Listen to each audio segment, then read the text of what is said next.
You can be completely capable of finding someone and still feel something inside you tighten every time someone asks, "So, when are you finally going to settle down?" Because for some demisexual people, that question doesn't feel like encouragement. It feels like a deadline. You can want intimacy. You can want closeness. You can want someone to know you completely, and still not want to date strangers just because everyone else seems to be doing it. That contradiction is where the pressure begins. The world has built an emotional timetable. Meet someone, feel chemistry, go on dates, become exclusive, fall in love, build a life. And if you don't move through those stages quickly enough, people start asking questions. Are you too picky? Are you afraid of commitment? Are you secretly unavailable? But sometimes the answer is much simpler.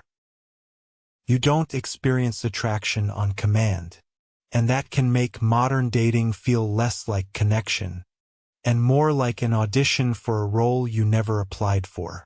Demisexuality can be almost invisible from the outside. A demisexual person may experience attraction deeply, but that attraction can depend on an emotional bond developing first. So the thing everyone keeps saying to just give a chance to may not work that way. You cannot manufacture the missing ingredient. You cannot swipe your way into emotional intimacy. You cannot force yourself to feel something because a profile looks compatible. And modern dating is built around speed. Swipe, match, message, flirt, meet, decide. Everything is optimized for rapid evaluation. But emotional attraction doesn't always behave like an algorithm. That creates a particularly cruel kind of pressure. You may start questioning yourself before you ever question the system. Maybe I'm broken. Maybe I'm too slow. Maybe I'm wasting my time. Maybe everyone else understands something I don't. That is where the psychological damage can begin. Not because being demisexual is inherently painful, but because constantly being measured against a different emotional timeline can make you suspicious of your own instincts. You start monitoring yourself. Do I like them enough? Should I like them by now? Was that attraction? Am I supposed to feel something? And suddenly dating stops being an experience. It becomes a psychological performance review. You are evaluating whether your emotions are behaving correctly. That changes people.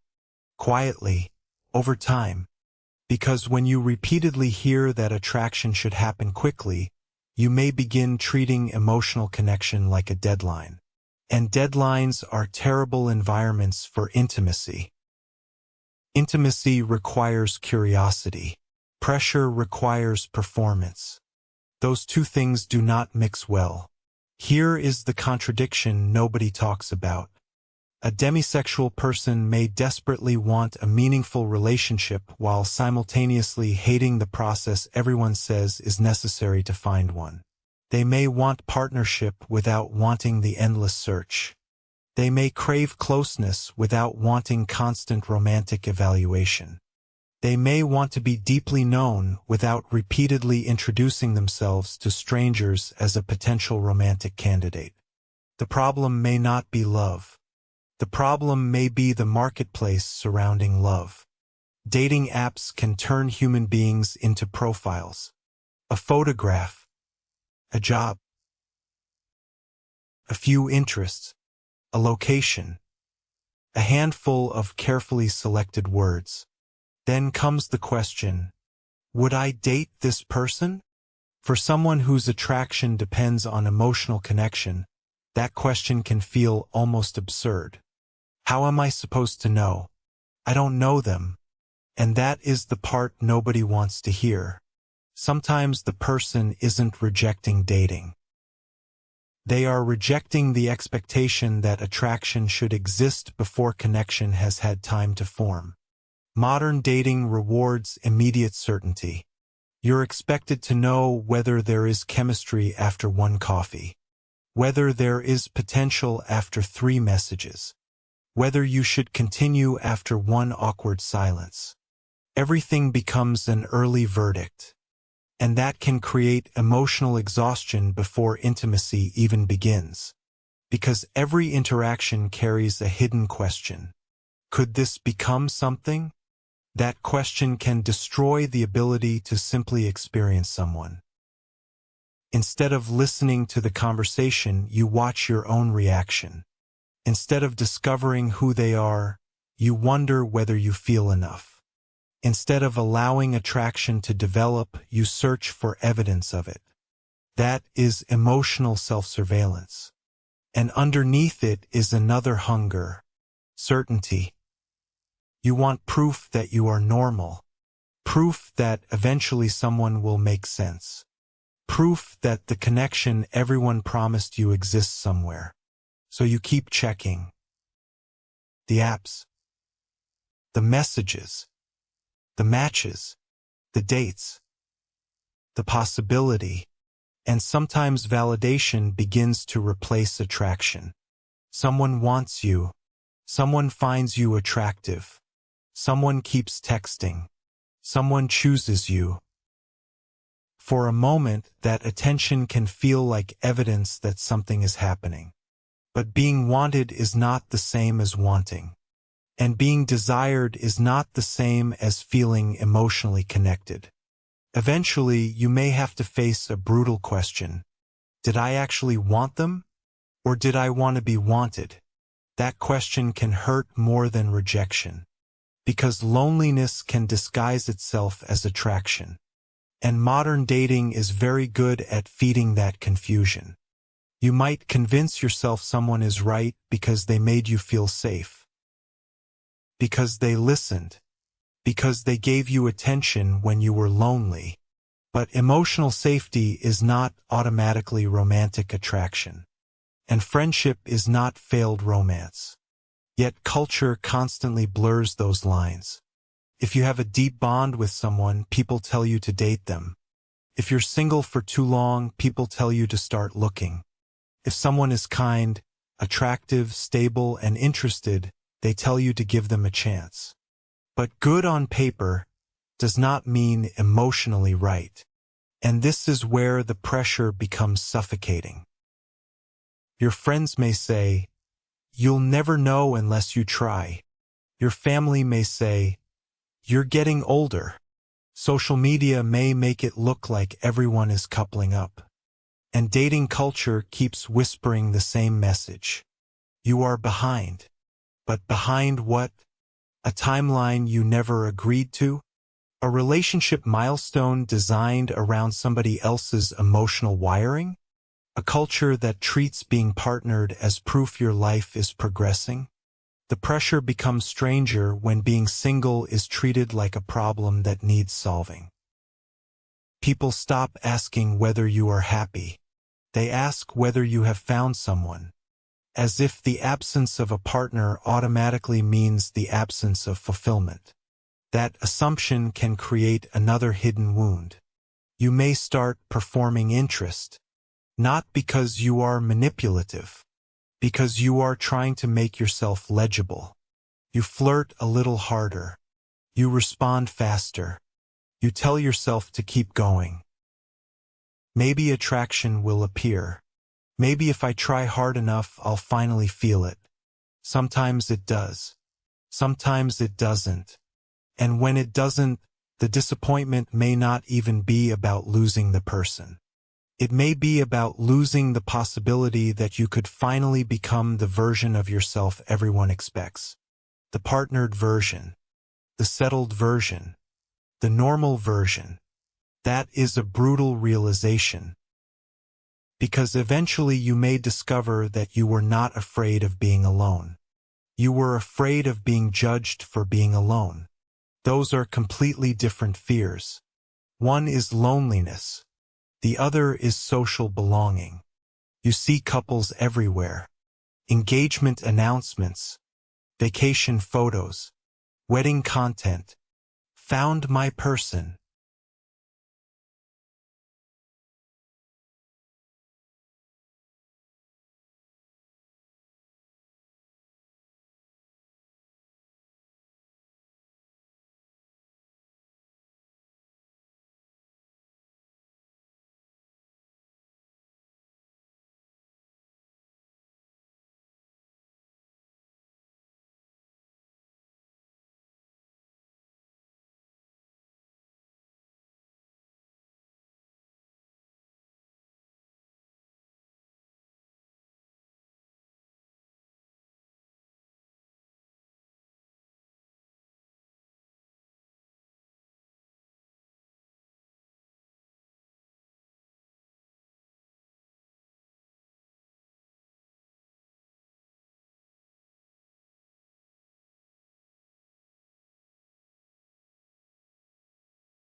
You are no longer asking, who do I want? You are asking, who should I want? That is the trap. Maybe the deepest fear isn't that you will never find someone. Maybe it's that you will eventually accept someone because everyone else became tired of waiting. That is the real danger. Not being alone, but abandoning yourself to avoid looking alone. Being chosen is not the same as being understood. Being a partner is not the same as being committed. So perhaps the question is not, why haven't I found someone yet? It is, but I still want this relationship if nobody expected me to have one. That question changed everything. Because once the pressure disappears, you can finally hear your own answer. Maybe you do want love. Maybe you want a bond that takes time. Maybe you are open to partnership, but unwilling to manufacture attraction just to satisfy a social deadline. That is not emotional failure. It's emotional honesty. Love is not a race. Attraction is not a productivity measure. Being single